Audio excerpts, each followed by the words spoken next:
momento passamos à palestra da noite, Saúde na Fronteira e Fronteiras na Saúde. O palestrante é graduado em Arquitetura e Urbanismo pela Universidade Federal do Rio de Janeiro e em Economia pela Universidade Cândido Mendes, mestre e doutor em Geografia pela Universidade Federal do Rio de Janeiro, pós-doutorado pelo Instituto de Pesquisa para o Desenvolvimento, IRD, França, recebeu o prêmio CAPES de teses na área de Geografia. Atualmente é professor e pesquisador no Instituto Oswaldo Cruz Fiocruz, Rio de Janeiro, e pesquisador no Grupo Redes da Universidade Federal do Rio de Janeiro. Tem experiência nas áreas de Geografia Humana e Saúde Pública, atuando principalmente nos temas limites, fronteiras e saúde, geografia da saúde, vigilância em saúde, geoprocessamento, espaço, saúde e território. Com a palestra Saúde na Fronteira e Fronteiras na Saúde, é convidado ao palco o professor Dr. Paulo César Paiter.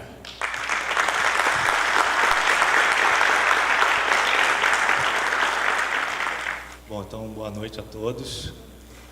Minhas identidades secretas também foram reveladas, né? Arquiteto e economista, uma coisa de vidas passadas.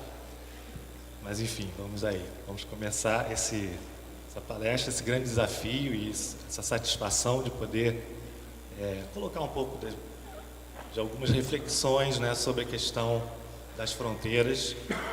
E, inicialmente, eu queria também agradecer, né, aos organizadores do 8º Simpósio de Geografia da Saúde pelo convite, particularmente o professor Adeir Arcanjo Mota, da UFGD, a doutora Cláudia Marques, professora doutora Cláudia Marques Roma, também da mesma universidade, professor Raul Borges Guimarães, da Unesp, e também toda a comissão organizadora, e também parabenizar, porque a gente sabe que o momento é difícil e organizar um simpósio como esse não é fácil agora, né? E eu queria dizer que eu estou muito honrado também por esse convite de poder dar essa palestra, essa conferência, né, de abertura, e também uma grande responsabilidade, né? Ainda mais que a gente tem um crescimento aí da geografia da saúde a cada simpósio. Hoje nós tivemos várias mesas muito interessantes, então o nível está lá em cima, então a responsabilidade aumenta mais ainda. Mas assim, o Arcanjo, né, ele me deu essa possibilidade, essa abertura, essa folha em branco aí para eu escolher sobre o que eu falar, né? Então a gente tem esse tema, a fronteira na saúde, a saúde na fronteira. Na verdade, dá uma abertura para a gente falar e, enfim, se espalhar aí nessa questão.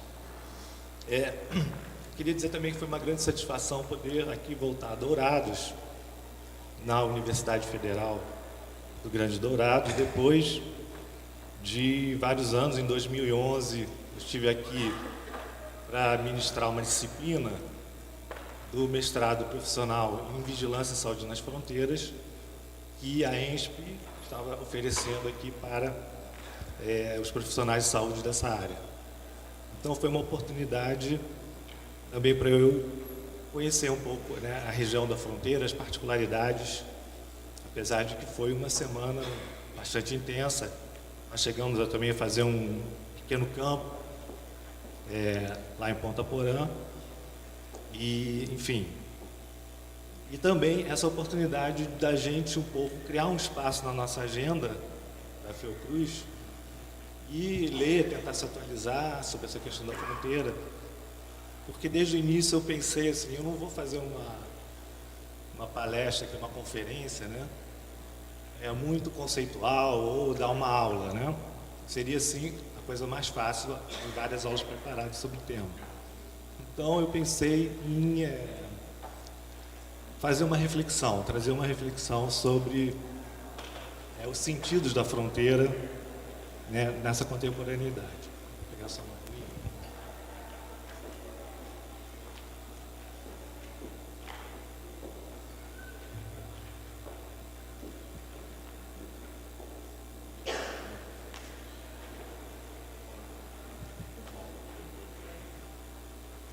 E aí, nesse período aí de pensar, né, como seria essa palestra, como seria essa conferência, eu comecei a reler várias coisas que eu já tinha trabalhado, vários autores, né, Michel Fouché, David Newman, e acabei me deparando também com na internet um colóquio muito interessante de um grupo que se chama Anti-Atlas das Fronteiras.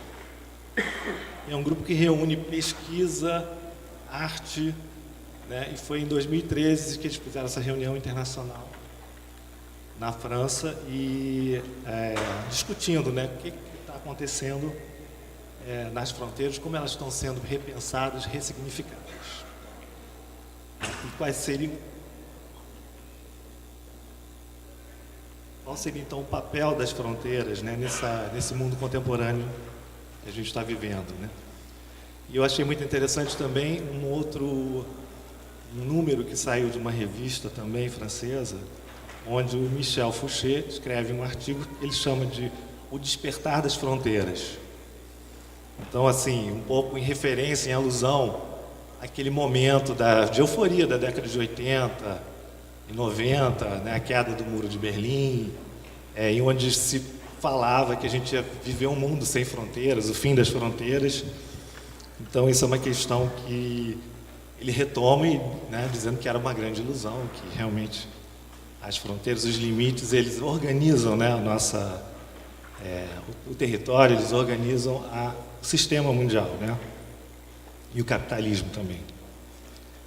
Então, e hoje em dia, quer dizer, uma questão que eu vou trazer aqui também para essa reflexão é pensar um pouco a globalização da economia, né, é um tema que já está bastante falado, né, e essa nossa visão do mundo, né, enquanto esse imaginário global que a gente também foi adquirindo, né, uma narrativa sobre o mundo, só que a gente tem que pensar que essa globalização ela não foi boa para todo mundo, né? Havia essa promessa e ela não foi boa. Houve ganhadores e perdedores.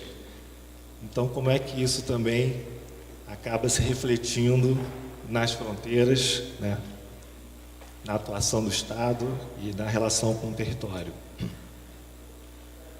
Então, essa ilusão da globalização acabou, a gente está vivendo esse momento, né? Isso vai se refletir nessa percepção e nessa significação que a gente vai dar para as fronteiras. Então, eu também queria apontar que as fronteiras nunca tiveram tão assim na ordem do dia como hoje, né? A gente vê no noticiário internacional, no noticiário nacional, todo dia, aquele drama dos imigrantes na fronteira lá da União Europeia, né? Então, é uma situação dramática que o mundo vive. A questão da guerra da Síria também, né, que exatamente está provocando essa migração em massa. E os discursos mudando, né, de um momento em que a gente vivia, da década de 80 e 90, como eu estava dizendo, de integração, de formação de blocos econômicos, reconfiguração das fronteiras, né, uma ideia de integração. E uma outra questão que eu também, na hora de fazer a apresentação, primeiro eu tentei ser bastante sucinto, não abusar do PowerPoint, porque para mim tem uma certa dificuldade. E também pensar em trazer algumas imagens, né? Então, assim, não é obra do acaso que a gente esteja vivendo nesse momento histórico, né, onde essa percepção do espaço e tempo, aí nada como um artista para falar disso, né, essa percepção do espaço e tempo está em profunda transformação, e aí também isso se reflete nessa nossa percepção sobre os limites, sobre as fronteiras, né. Um pouco eu trouxe essa imagem aí do Dalí, né, esse mundo da fluidez, esse mundo da aceleração do tempo, essa nossa percepção do espaço e tempo, que ele captou muito bem já há bastante tempo que a gente estava vivendo nesse momento. Então eu estruturei a apresentação em basicamente 4 partes, falando inicialmente sobre essa mudança, né, das grandes mudanças nessa percepção e significação das fronteiras, que basculou, né, em menos de 2 décadas, como eu já vou falar mais adiante. Na segunda, um pouco, eu vou falar, na segunda parte, essas transformações que vão se refletir, né, também em estratégias e políticas para as fronteiras, dentro de uma nova conjuntura sanitária internacional. E na terceira, já descendo agora um pouco para o nível mais local, né, tentar trazer algumas reflexões sobre as zonas de fronteira. Essas zonas de transição que também trazem vários desafios para a saúde, e os habitantes da fronteira, os fronteiriços, né, convivem com isso diariamente, com esses desafios, né, dessa proximidade do limite político, tudo que ele traz de oportunidades e também de obstáculos. E aí termino com as minhas considerações finais. Bom, dá para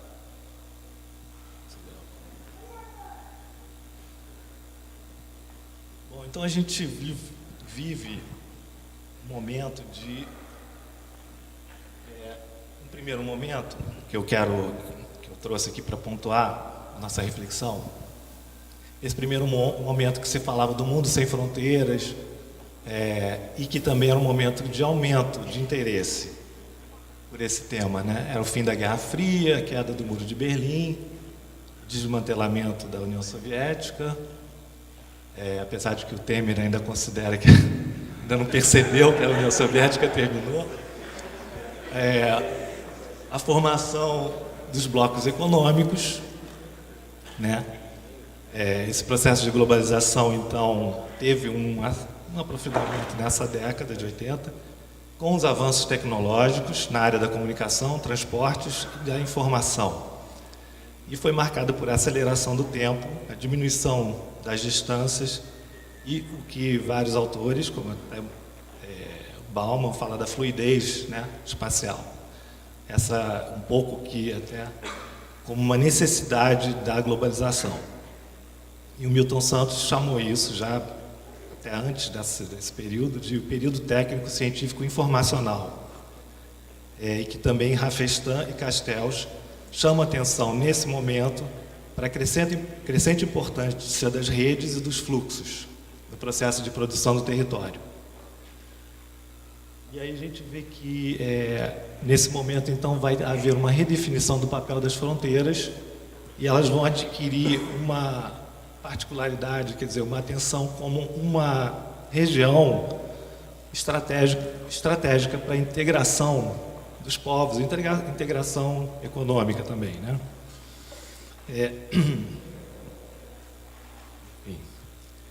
Então, naquele momento, estudava-se a fronteira com muito otimismo, né? Nesses idos dos anos 90. Foi um momento em que também, um pouco mais tarde, já no início dos anos 2000, eu estava fazendo já minha tese de doutorado sobre a questão da fronteira, a geografia da saúde nas fronteiras, e o grupo RETS, que eu colaboro lá na Universidade Federal do Rio de Janeiro, coordenado pela professora Lia Osório Machado, uma geógrafa, né? Ela foi convidada para fazer para o Ministério da Integração um trabalho de uma proposta, né, de desenvolvimento para a faixa de fronteira do Brasil. Uma reavaliação do que existia e uma nova proposta. E ela vinha muito nessa ideia do Estatuto do Cidadão Fronteiriço, da ampliação dos direitos, né, da população das fronteiras, possibilidades de integração econômica, formação de arranjos econômicos transfronteiriços. Então era um outro momento, era um momento realmente de abertura das fronteiras, né? Então havia muitas possibilidades, mas também desafios para a integração regional, com essa formação dos blocos econômicos, como eu já falei, a ampliação da União Europeia, o bloco norte-americano, o NAFTA, o bloco asiático, o ASEAN, e também, mais timidamente, aqui no Mercosul, né, no Cone Sul, o Mercosul, como sendo uma tentativa também mais tímida, porque não tinha a mesma ambição da União Europeia de haver uma total liberdade dos fluxos de trabalhadores, enfim. Então era uma ideia mais de ampliar mesmo mercados, facilitar a fluidez comercial entre esses países. Isso conseguiu atingir realmente ampliar esse circuito comercial entre esses países, Paraguai, Brasil, Uruguai e Argentina, nesse primeiro momento. E havia outros grupos de trabalho, pensando inclusive em questões de saúde, que avançavam num passo mais lento. Bom, então, nesse momento, a palavra de ordem era integrar, unir forças e cooperar. Para ampliar e conquistar mercados nessa fase altamente competitiva do capital flexível, né, onde se instaurava uma batalha entre os lugares pela produção, né. Buscava-se, então, formas de cooperação, harmonização de regulamentos, de legislações, construíam-se pontes. E quem mais saiu ganhador desse processo todo, dessa fase da globalização, foi o capital financeiro. O capital financeiro realmente ultrapassou as fronteiras e praticamente não tem fronteiras, foi totalmente liberalizada. E, enfim, então esse mundo sem fronteiras, essa ideia vem muito assim, conta desse capital financeiro, dessa globalização financeira. Os fluxos de informação também, né? A gente pode dizer que houve uma maior liberdade, né? Então, os fluxos nesse momento transnacionais de todas as espécies cresciam como nunca, né? Batiam-se sucessivos recordes de passageiros transportados anualmente por avião, em viagens intercontinentais. O crescimento do comércio internacional também batia recordes, enfim. E do ponto de vista da imaginação geográfica, como eu estava falando, sem dúvida, as coisas estavam mudando, né? Também a nossa percepção sobre as fronteiras mudava, e a nossa experiência de espaço e tempo. Contudo, não demorou nem 2 décadas para que a chegada do século XXI, né, trouxe, a partir de um evento que eu vou falar para vocês, viria a alterar completamente esse contexto, né? Que foi justamente o ataque terrorista, né, às Torres Gêmeas, no dia 11 de setembro de 2001. E é interessante que nesse dia, exatamente, foi o dia que eu cheguei para um trabalho de campo, o primeiro trabalho de campo da minha tese. Eu desembarco em Tabatinga, fronteira com a Colômbia, e fui dormir, chegamos tarde, etc e tal. Eu estava com um bolsista, ele até passou mal, o bolsista, porque a gente foi tomar... Chegamos tarde, estavam lá alojados no posto da Funasa, e já estava fechado, mas a gente tinha conseguido, né, se alojar nesse posto. Chegamos assim com sede, tinha lá um garrafão d'água, a gente bebeu, eu bebi menos, ele bebeu mais, e no dia seguinte ele acordou assim verde, passando mal. E eu liguei rapidamente para a Marta, nossa colega que na época morava lá, ela é de Letícia, e no final era porque a água tinha muito cloro, porque era uma água de um poço, e a pessoa que botava o cloro no poço para matar lá as bactérias, perdeu a medida e ele ficou intoxicado. Mas enfim, aí, apesar disso tudo, fui com ele para a Secretaria de Saúde para fazer os contatos. Primeiro contato, Lígia, né? E chegamos do lá, ficamos numa sala de espera e eu olho na televisão e essa imagem em tempo real, né? E aquilo ali foi muito estranho. Eu cheguei para conversar e a secretária me atendeu e aí foi comentar. De repente uma pessoa entra e fala: olha, está acontecendo isso, né? O ataque às Torres Gêmeas, etc. Bom, enfim. Então isso para mim, para cada um, né, essa data marcou de uma forma. E aí foi engraçado que eu, com essa cara de gringo, muitas pessoas, quando chegavam na rua, achavam que eu era americano e faziam uma piadinha, né? Mas, enfim. Então, esse evento representou um divisor de águas na história mundial recente, com múltiplos reflexos, principalmente na relação Estado, território e fronteiras. E também o súbito aumento da percepção de risco. É um fenômeno que Ulrich Beck denominou de a sociedade mundial de risco, que nós vivemos até hoje, né? E altera a significação também das fronteiras. Novamente, elas passam a ser vistas como áreas vulneráveis e que necessitam de uma maior vigilância e controle, né? Contra as ameaças externas. Então, essa função de barreiras, né, a fronteira como uma barreira, as ameaças externas, ela é reativada nesse pensamento, nesse imaginário, nesse momento de guerra ao terrorismo. Então, elas passam a ser novamente estigmatizadas como áreas perigosas, área de segurança nacional, propostas de remilitarização, enfim. É um pouco esse contexto aí do ressurgimento das fronteiras no século XXI. E aí isso ensejou também essas novas ideias sobre fronteira, né, novas propostas de vigilância, securitização e controle seletivo.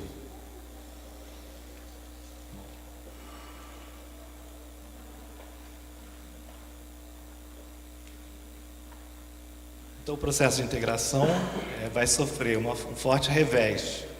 Então, toda aquela proposta de integração, aquela visão otimista, vai sofrer um revés nesse momento e vão começar a surgir propostas de construção de muros.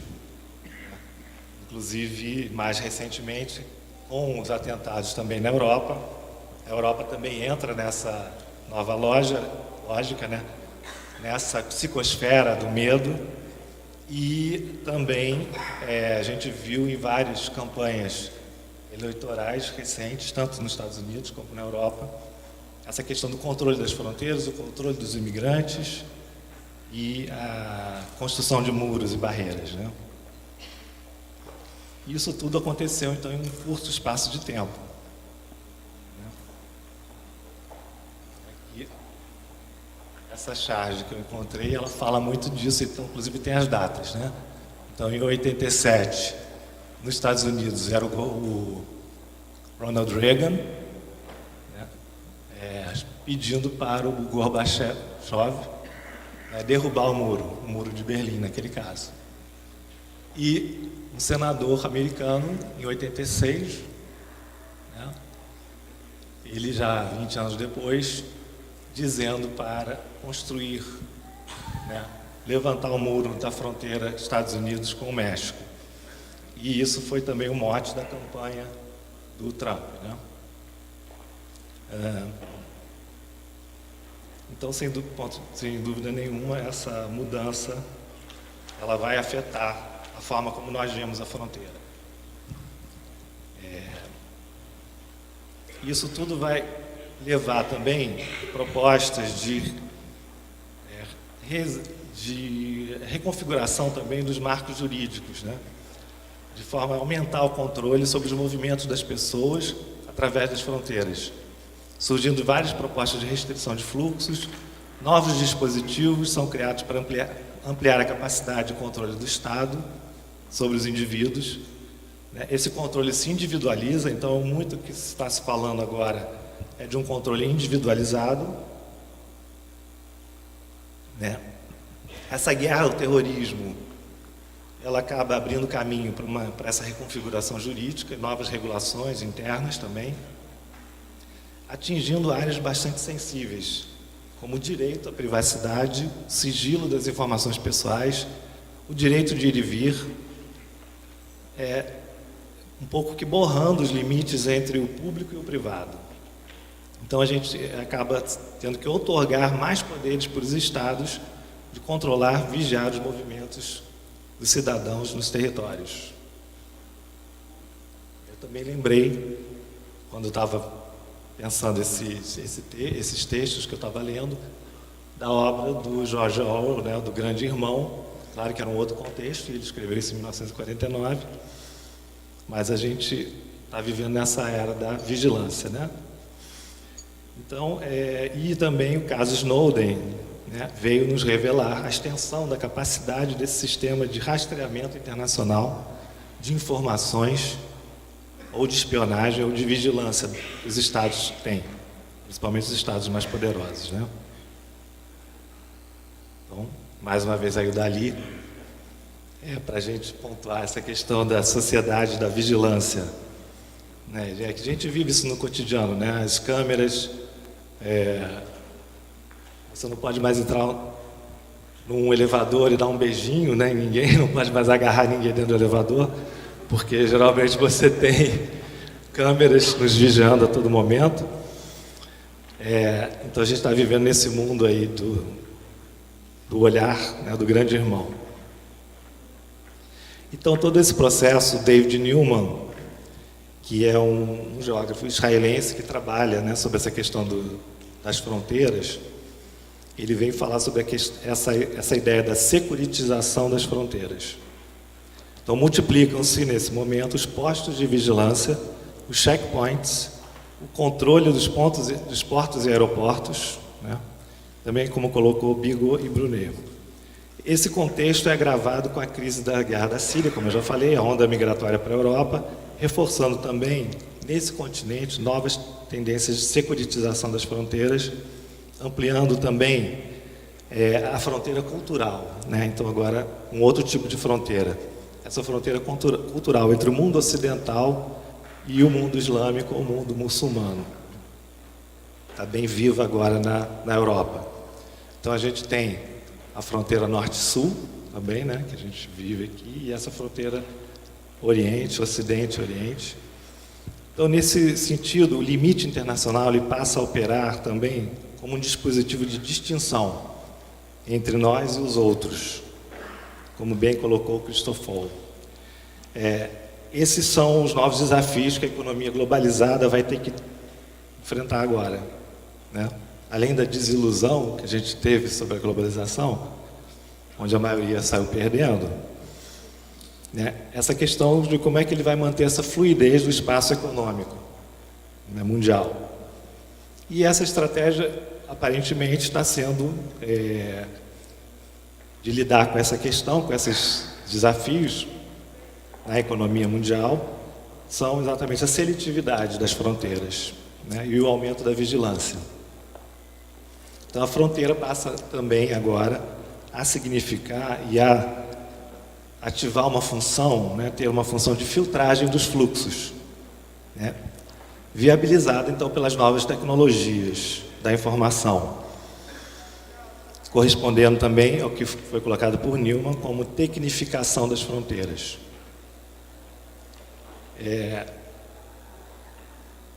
Então os grandes bancos de dados, isso a gente está também trabalhando na saúde, né? Big Data e os processos de tecnologias de data mining, né? Mineração de dados, são recursos utilizados para vasculhar as redes de comunicação na busca de pessoas em situações suspeitas, né?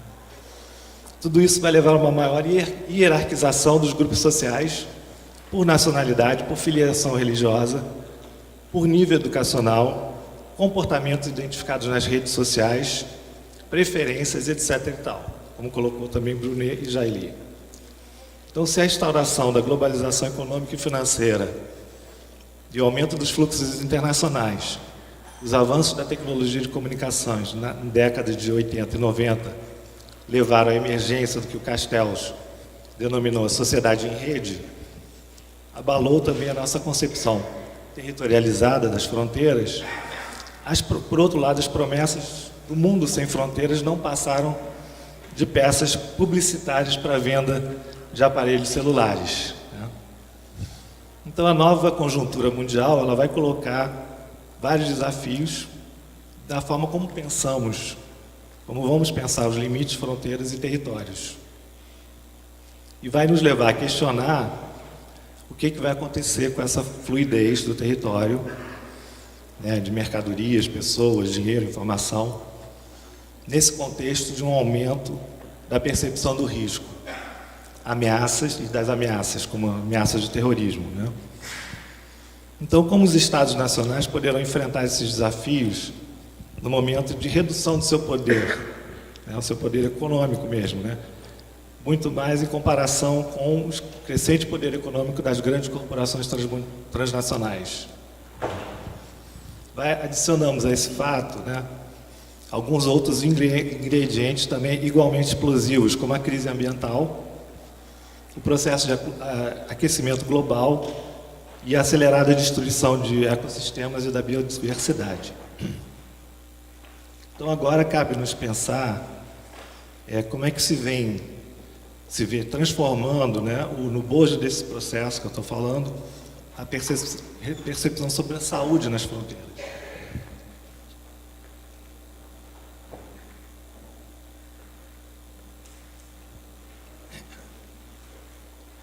Então, para iniciar essa nova fase da discussão,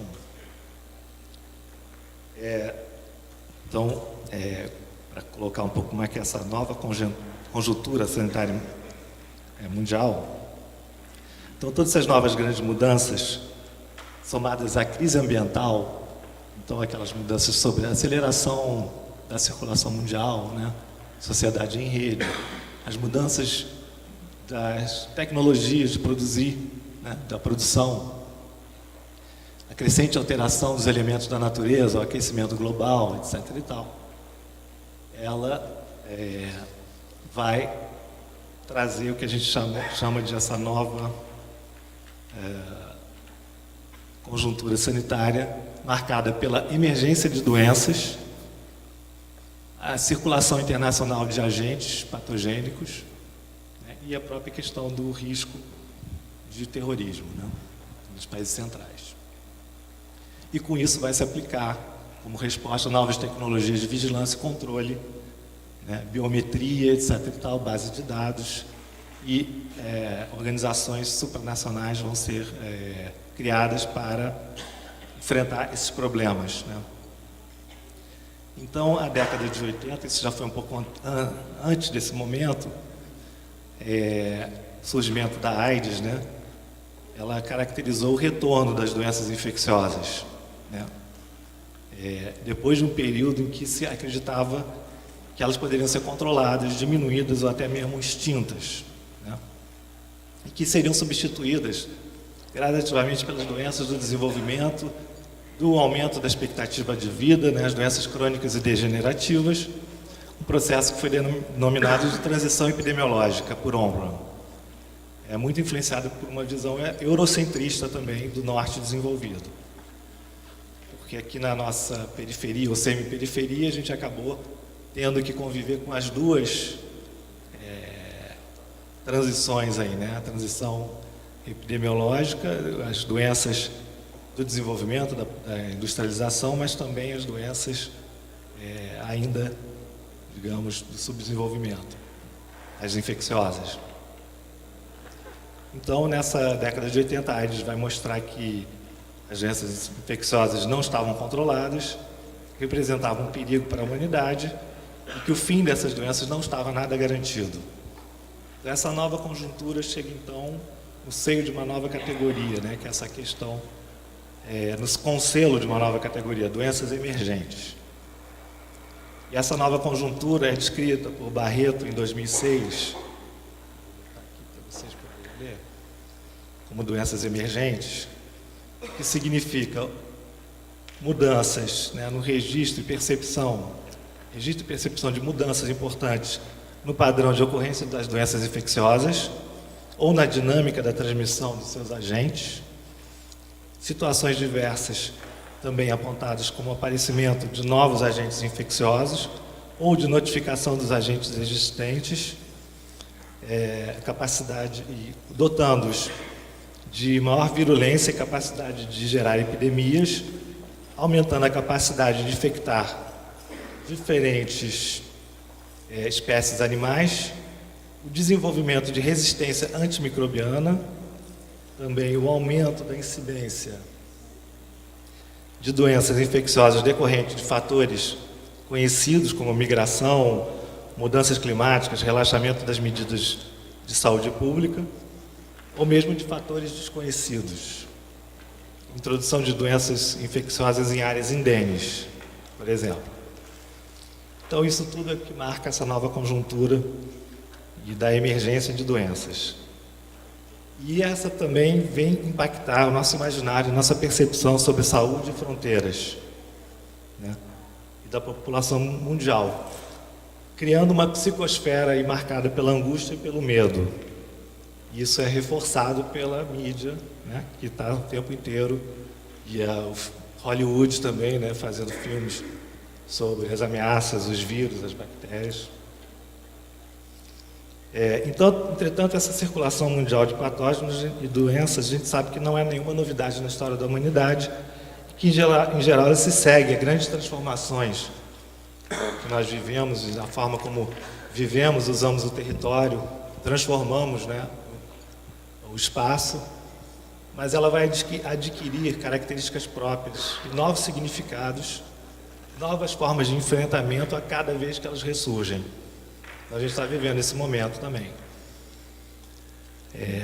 Muitos autores, como eu já disse, apontam a epidemia da AIDS como a catalisadora desse retorno da preocupação e atenção pelo contágio, novamente, na nossa sociedade, né? Juntando mais argumentos à ideia da Sociedade Mundial do Risco. E, nesse momento, era o momento que eu estava fazendo a revisão bibliográfica da minha tese e eu percebi que houve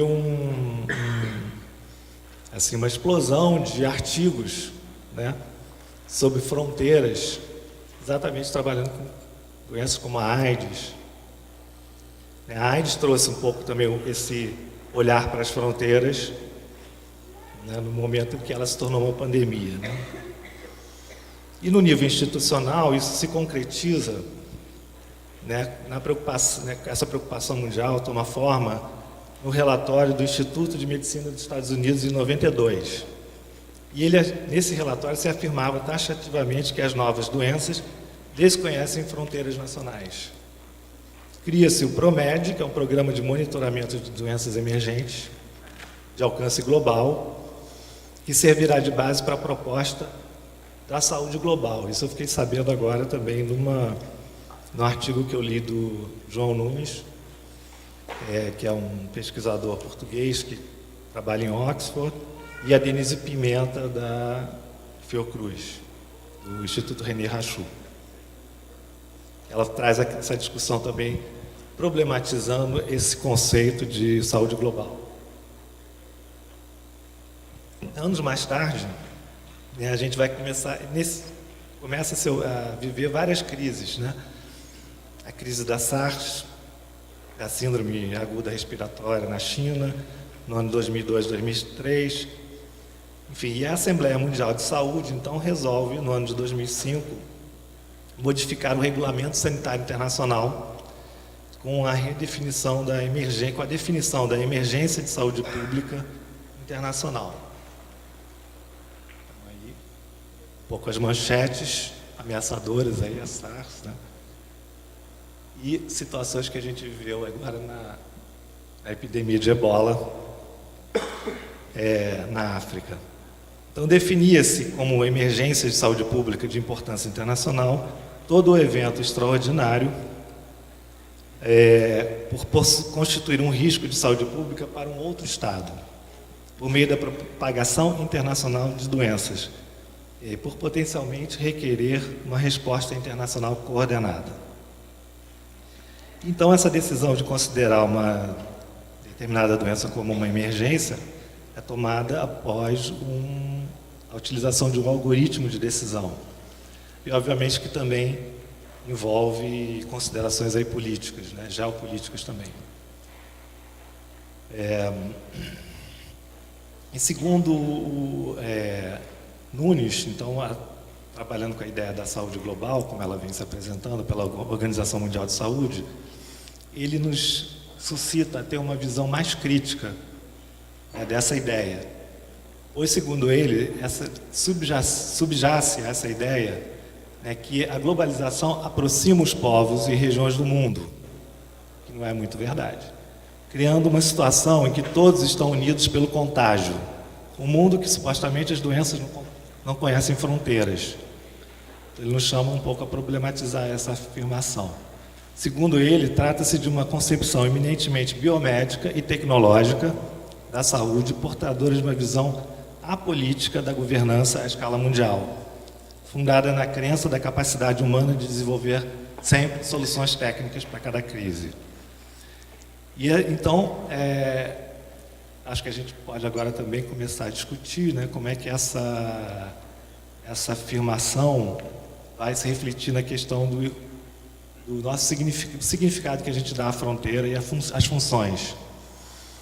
Então, primeiramente, a gente vai observar a ideia de uma fronteira como uma área vulnerável, né, e que deve ser reforçada, e que acaba respaldando essa proposta de securitização das fronteiras que já vinha caminhando também na área da segurança, mais da questão da segurança pública, né? E na prática, o que acontece? Vai se fazer uma implantação de diversos pontos de monitoramento nos 4 cantos do mundo. No Brasil foi criada aquela rede CIEVES, Centros de Informação Estratégica em Vigilância em Saúde, como dispositivos de rastreamento de eventos ameaçadores, no sentido de dar um alarme, né, quando necessário, da ocorrência de alguma situação que possa se enquadrar como uma ameaça internacional.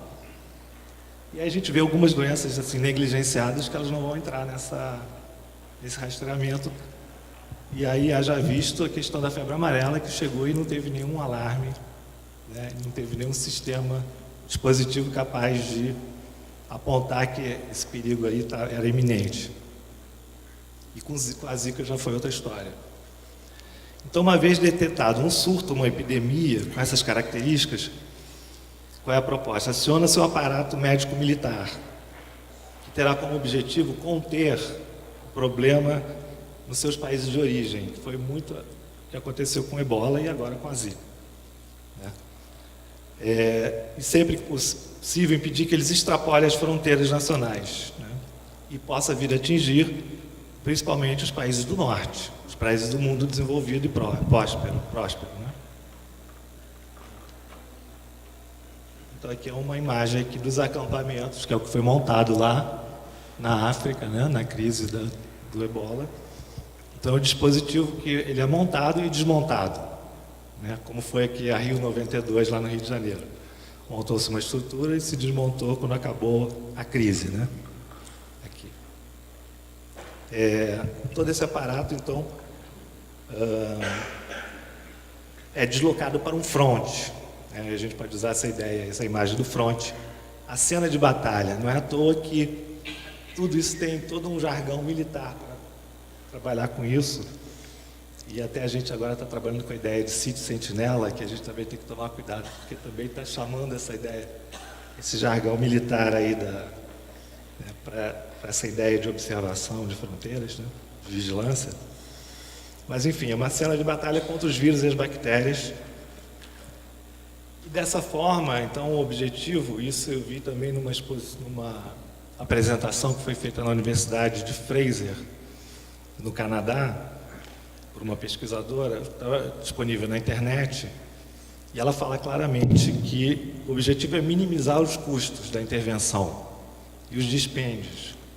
Então, ela fez toda uma crítica de que a Organização Mundial de Saúde está trabalhando de uma forma antiquada e que os custos são muito grandes para garantir, né, para conter essas epidemias, que deveria ser criado uma unidade assim, de plantão disposta a se deslocar rapidamente para qualquer local onde houvesse uma crise e debelar essa crise. E o que fica fora dessa estratégia, então, da saúde global e dessa estratégia sobre as emergências de saúde internacional? A questão das mudanças, a discussão sobre as mudanças estruturais, né, nos locais onde essas epidemias estão surgindo e ocorrendo. É uma discussão sobre a melhora das condições sanitárias dessas regiões, das condições de trabalho, da infraestrutura e a melhoria também do acesso e do atendimento à saúde. Então tem uma certa perversidade nessa história, né? Ao mesmo tempo que parece que estão fazendo uma ajuda, né? Socorrendo as vítimas, mas na verdade é uma intervenção muito pontual que vai embora e depois deixa a situação como estava, né? Anteriormente. Os verdadeiros determinantes dessas epidemias são negligenciados, bem como as populações vitimizadas, né? O Nunes, ele até faz aí uma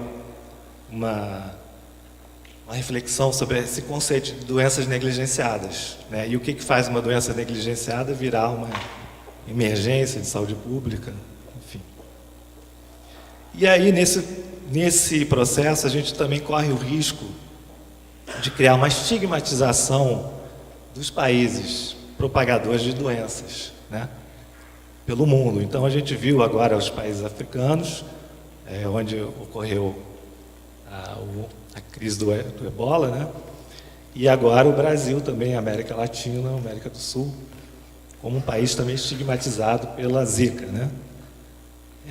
O dengue está aí há mais de 30 anos, causando muito sofrimento e não foi elevado à categoria de emergência de saúde internacional porque não havia esse risco de atingir o mundo desenvolvido, né? Então, só que agora, claro, que esse cenário, né? Então, um pouco esse paralelo que eu pensei também era na época da epidemia da AIDS, em que se começou a criar aquela categoria de grupos de risco, né? E que foi um erro, se mostrou um erro até para o próprio controle da epidemia, e agora a gente pode também periga cair nessa categoria dos países de risco. Não é à toa que também teve vários trabalhos que foram solicitados na época da pré-Olimpíadas, né? Para saber, bom, e o Zika, vai acontecer ou não vai acontecer? E a dengue na época da Copa?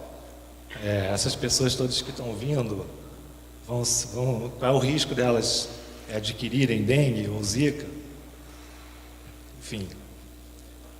Então é uma certa estigmatização, né? Desses países aí. Nesse cenário aí das emergências sanitárias, né? Então,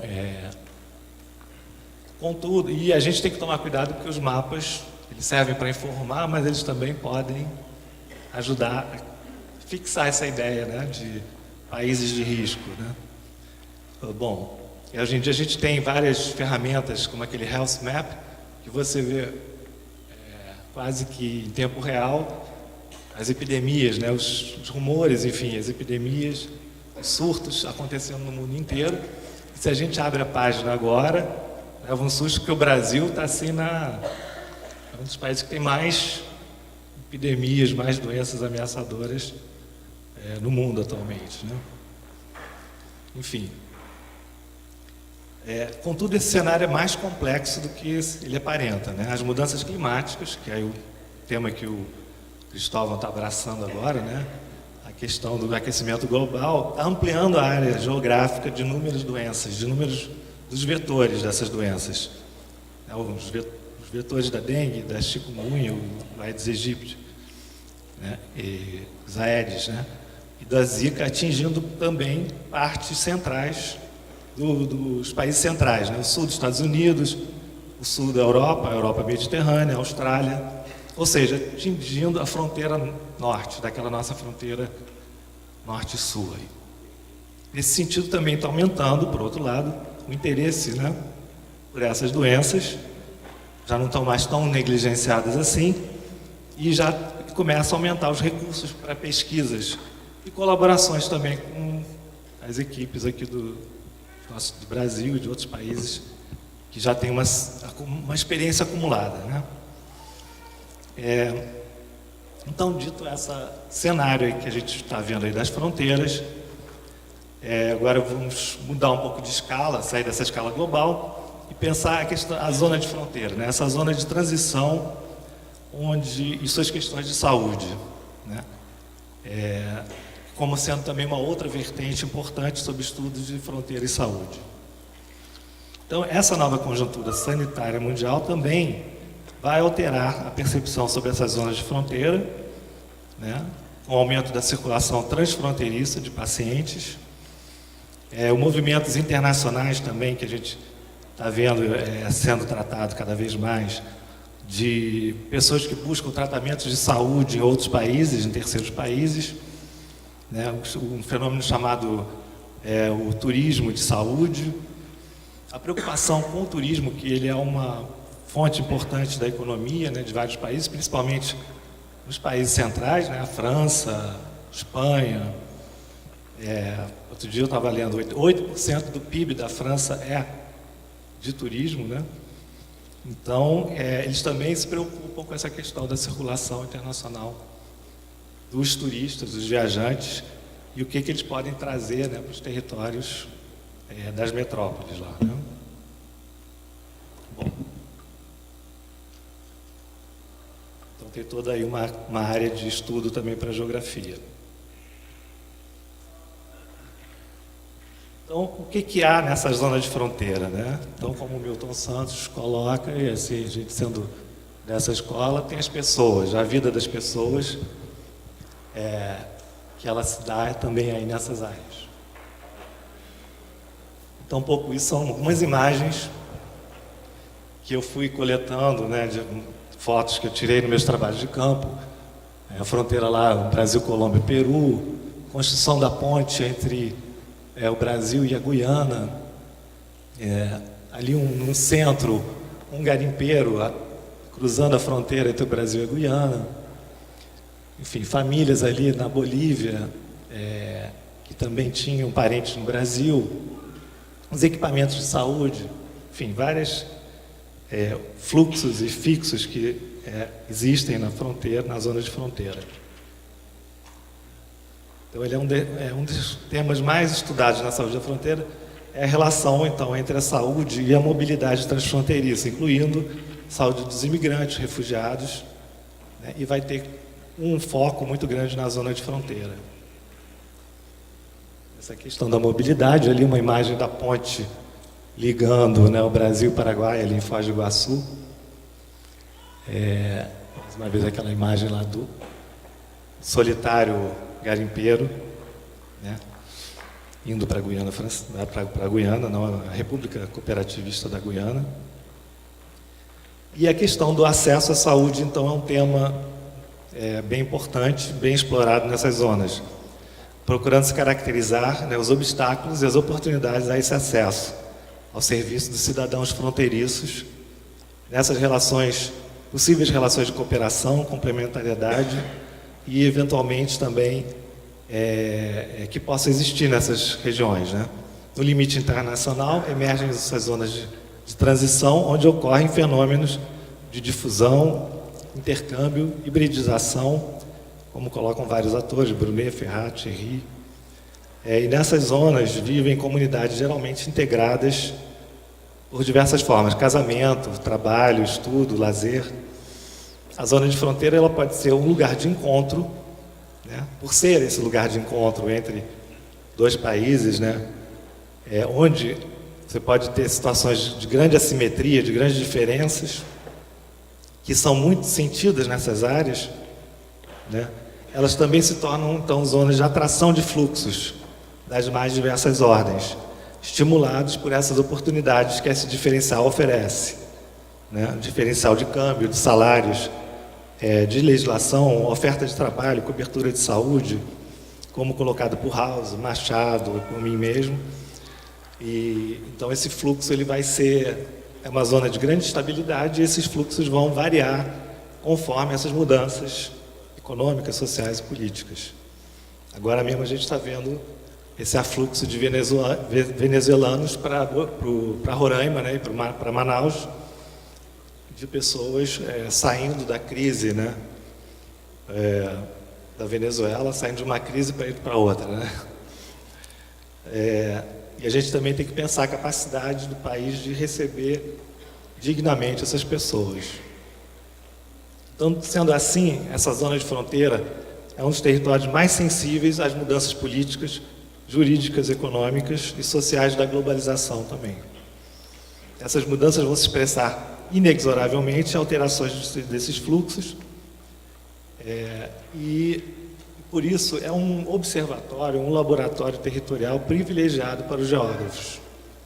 Para observar a tensão gerada por essas mudanças globais, né? Tudo que acontece no mundo, para comparar e avaliar políticas públicas, sistemas de saúde distintos. Então é uma área muito rica para nossos estudos. E como colocou Vaguet, a copresença de uma parte à outra da linha imaginária de populações regidas por sistemas políticos e sanitários diferentes não deixa de atrair pesquisadores das ciências sociais, sempre dispostos a colocar em evidência as instrutivas disparidades, né? Um importante papel que a zona de fronteira pode assumir é o de construção de experiências internacionais, de cooperação permanente, por exemplo, na área de saúde. Então, do ponto de vista da saúde, pode-se apontar alguns desafios, alguns efeitos, não sei se está dando para ler, da linha, né, do limite internacional nessa zona de fronteira.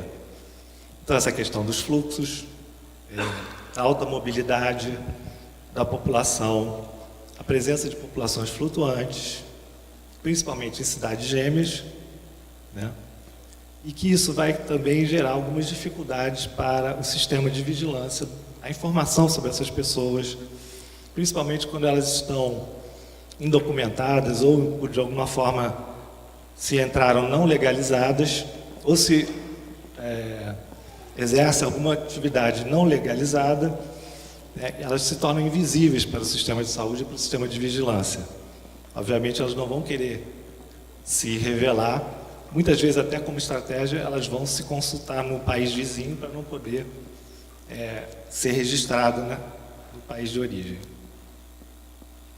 Então, há uma dificuldade também para a prestação de assistência desses imigrantes indocumentados, o acompanhamento de tratamentos de estrangeiros e desses grupos de alta mobilidade.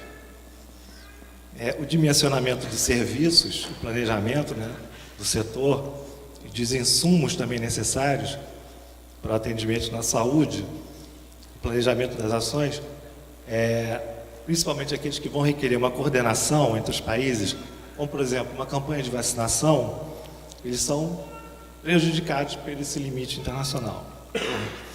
Eu lembro de da minha ida para a fronteira entre o Acre,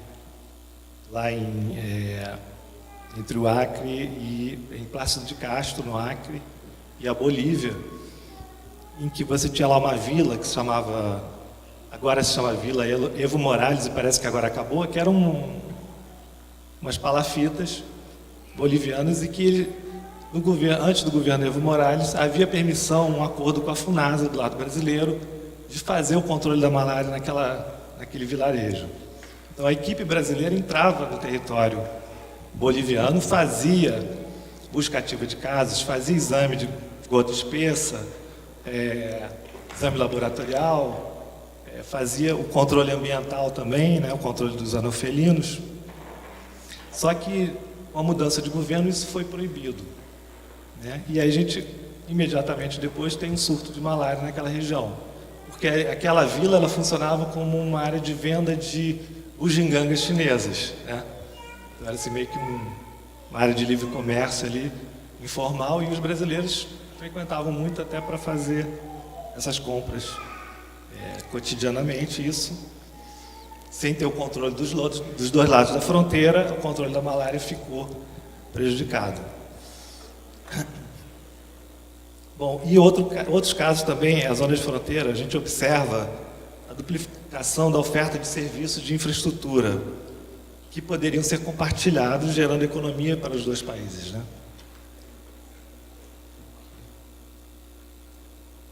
Então aqui, por exemplo, também um esquema que nós fizemos sobre esse fluxo constante de pessoas em busca do atendimento de saúde.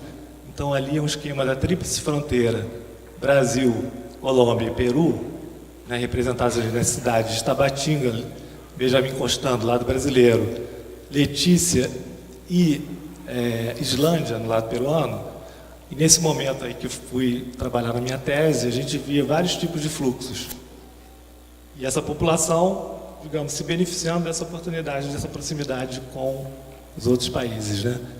Então, a gente via mulheres naquela época, para fazer acompanhamento de gravidez, o pré-natal, buscavam um posto de saúde em Islândia, no Peru. Por quê? Porque lá tinha um médico que era bom. As pessoas gostavam daquele médico, ele era um médico que... então, as mulheres iam para lá e ele atendia, né? Que era aquele sistema de médico rural, né? Que você... E do lado brasileiro você não tinha, né?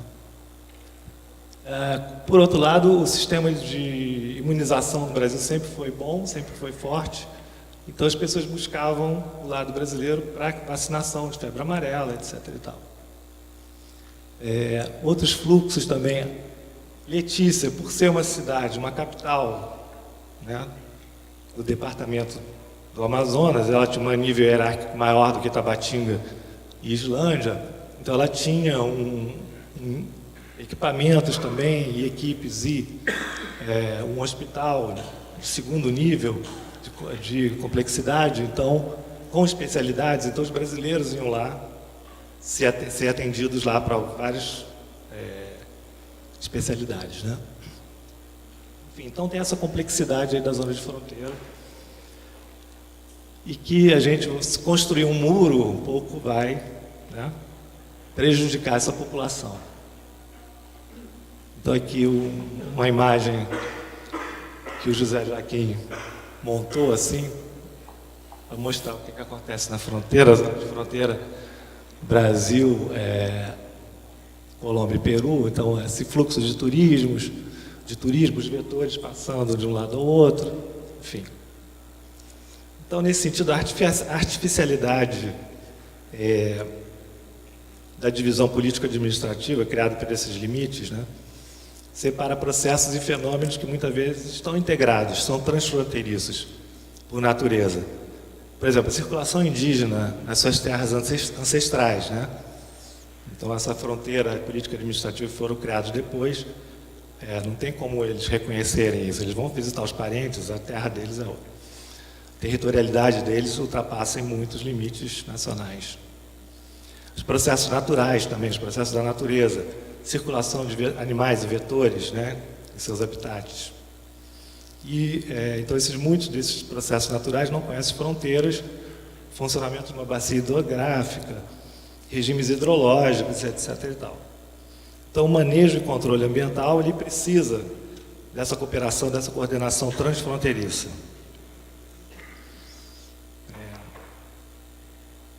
Assim. E aí um outro processo que a gente vê de saúde, né, a malária. Então, se a gente pega aí a malária sem fronteiras, a gente vê que ela não tem fronteiras mesmo, né? A bacia amazônica, ela está lá em essa área, essa região, esse bioma amazônico. Mas hoje em dia a fronteira tem uma grande importância, porque está sendo a área mais difícil de controlar a malária. Por esses motivos todos que eu estou falando, essa falta de coordenação entre os países, né? Então, os diferenciais legais, a insuficiência de compartilhamento de informações, ela pode prejudicar também dispositivos de segurança pública, do sistema de arrecadação fiscal, a Receita Federal, da fiscalização sanitária, dentre outros. Também uma situação muito vista na fronteira é contrabando de medicamentos, né? E aí você também tem problemas de usos de medicamentos diferentes para patologias, para as mesmas patologias de um lado e de outro da fronteira, favorecendo a criação de resistência a esses medicamentos, ou resistência de inseticidas também, né, dos vetores. Enfim, e todo esse diferencial do ponto de vista legal, ele também torna a fronteira, predispõe, né, algumas atividades de burla desses sistemas, né, dado que essas diferenças podem trazer vantagens econômicas significativas. Então a gente vê também a questão das atividades ilícitas, né, e que vão ter um comportamento semelhante ao dos demais fluxos transfronteiriços, né? Ou seja, uma maior assimetria entre os países, a regulação, o controle, vai gerar um maior fluxo. Então, esse esquema, assim, o que passa na fronteira, o que não passa na fronteira, né? Ou nesse limite internacional. A informação, ela passa, mas de uma forma um pouco... se perde muita informação, né? Nós agora estamos com um projeto lá de trabalhar malária na fronteira Brasil-Guiana Francesa, e a gente vê que a forma de colher, a metodologia de coleta dos dados, os índices, os indicadores são totalmente diferentes. O próprio sistema registra de uma forma diferente, então a gente não tem como fazer comparações diretas e fazer uma vigilância integrada. Então, exige aí um processo de preparação desses dados coordenados. Os micro-organismos e vetores eles vão passar, obviamente, como as pessoas também, né? E os direitos à utilização do serviço de saúde, né, os direitos de cidadania, são barrados na fronteira. Inclusive, a fronteira entre a Guiana Francesa e o Brasil, o brasileiro necessita de tirar um visto para entrar, né? Nós não precisamos de um visto para entrar, para ir para Paris, por exemplo. A gente precisa de um visto para ir de Macapá a Cayena, sendo que a Guiana Francesa é um departamento da França, né? Território francês. Então, nesse contexto da Sociedade Mundial do Risco, a difusão internacional de doenças e as emergências sanitárias, a zona de fronteira vai se mostrar igualmente sensível, sendo percebida como área de alto risco, devendo ser securitizada. Então, mais uma vez, essa ideia dessa psicosfera que a gente vai criando em torno da fronteira, como ameaça, risco, os controles. No caso brasileiro, a gente tem essa imensa fronteira situada em zonas periféricas, que não é sempre o caso dos países europeus, né? Longe dos centros políticos e econômicos, longe do controle também, sofrendo de falta de recursos crônicos, né? Principalmente na área do setor saúde, com algumas exceções, como a fronteira da zona do Arco Sul, né?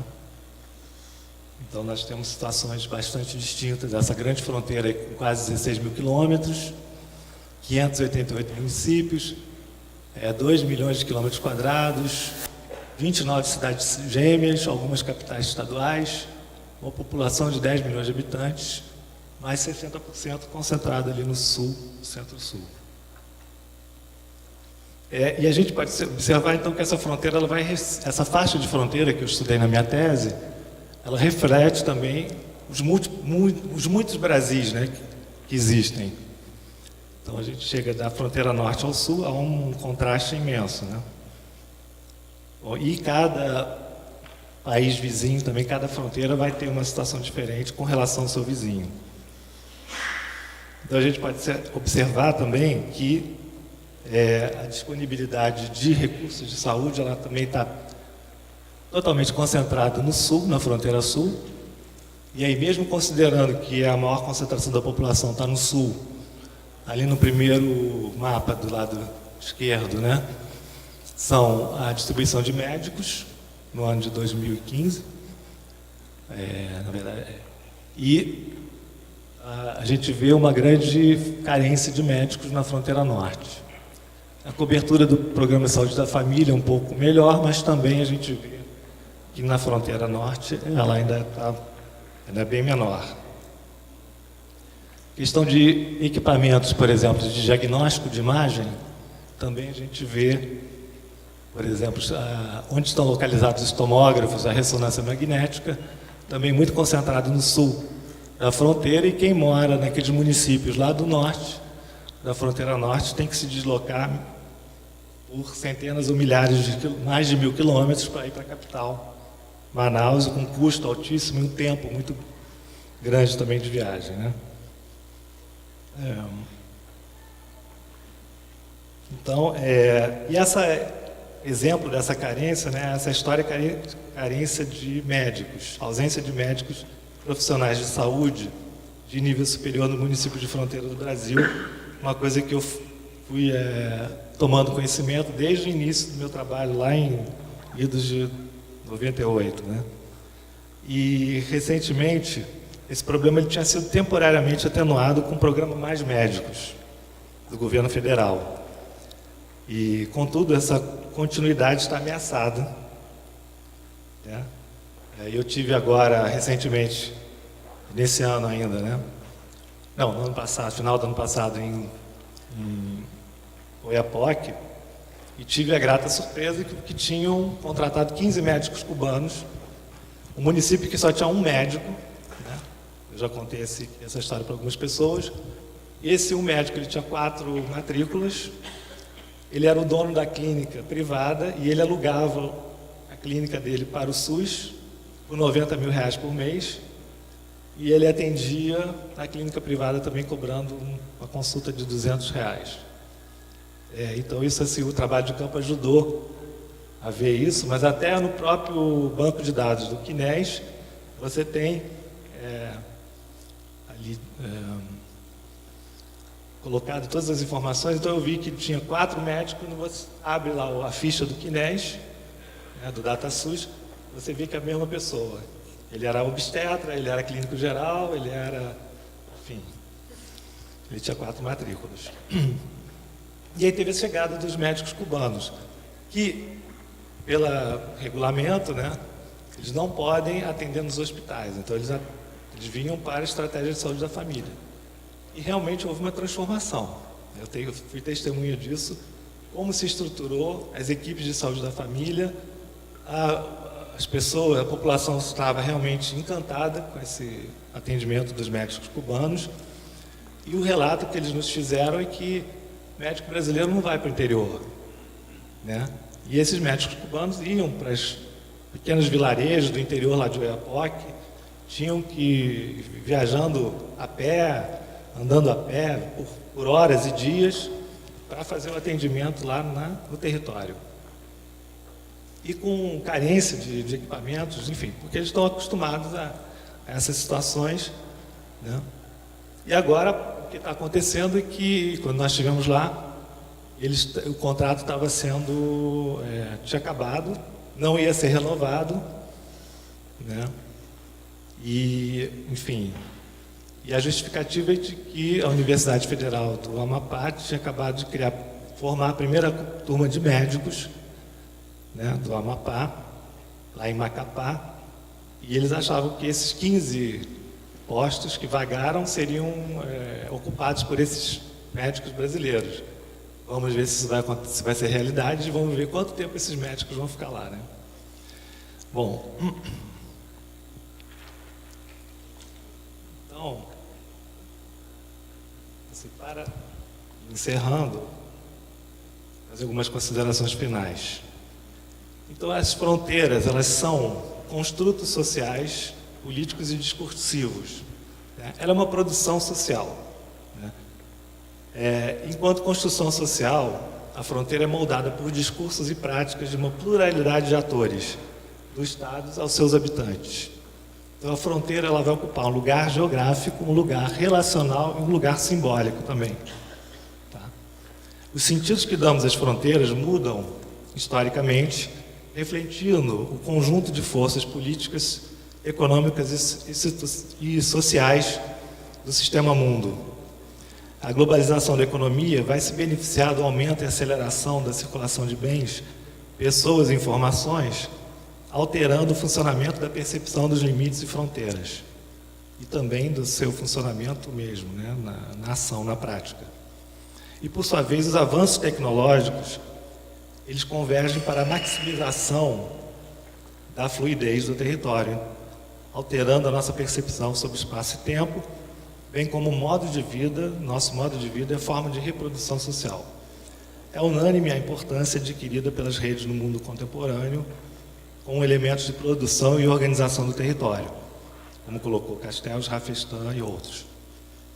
Mas esse fato não levou ao fim das fronteiras, ou a sua abolição dos limites, que ainda desempenham um papel fundamental na organização da sociedade, nas relações de poder e na economia mundial. Então, nós temos novos desafios que se colocam para o futuro da humanidade, reflete-se de modo particular nas fronteiras, enquanto zona de convivência das populações, separadas pelo limite político internacional, representando um verdadeiro laboratório para a construção de formas de tolerância e convivência com as diferenças. Especialmente para a saúde pública, há que se conhecer melhor e refletir e debater essas visões, esses projetos e políticas internacionais e nacionais em saúde pública e os papéis destinados a fronteiras nessas e suas populações. Então, como agir em prol de uma saúde de todos, né, em todos os países, e não só agir nas crises pontualmente, de uma forma pontual, né, ilimitada, e criar estruturas sanitárias adequadas e permanentes nos países também da periferia, né? E aí, só para fechar, uma frase que eu achei muito interessante do Sérgio Sur, de 2010, que ele diz: a fronteira resulta do direito e o muro do poder. Então, acho que termino aqui, né? E aí gostaria de fazer os agradecimentos finais. Essa imagem que eu trouxe para fechar, ela foi uma imagem na época da que eu fui fazer a minha tese, lá na fronteira com o Peru, e pegamos lá um barco, e ele nos levou para visitar a Islândia, e o filho desse barqueiro estava lá. Eu tirei essa foto, e eu acho que, depois de tudo isso que eu falei, que não é muito animador, né, mas a gente tem que pensar, olhar para frente, ver o futuro. Esse menino agora já deve estar com uns 20 anos, porque esse foi em 2001. E, enfim, pensar nas pessoas que estão aí na fronteira e tentar criar novas formas de integração, né? Eu gostaria de agradecer também a organização, mais uma vez, a equipe do Laboratório de Doenças Parasitárias do Instituto Oswaldo Cruz, a Marta Mutz, o Rafael Pereira, que está aqui, que me ajudou também a fazer alguns mapas, o José Joaquim, meus alunos, Vivian, e toda a nossa equipe aí que está trabalhando essa linha de estudo sobre fronteiras. Então é isso. Muito obrigado.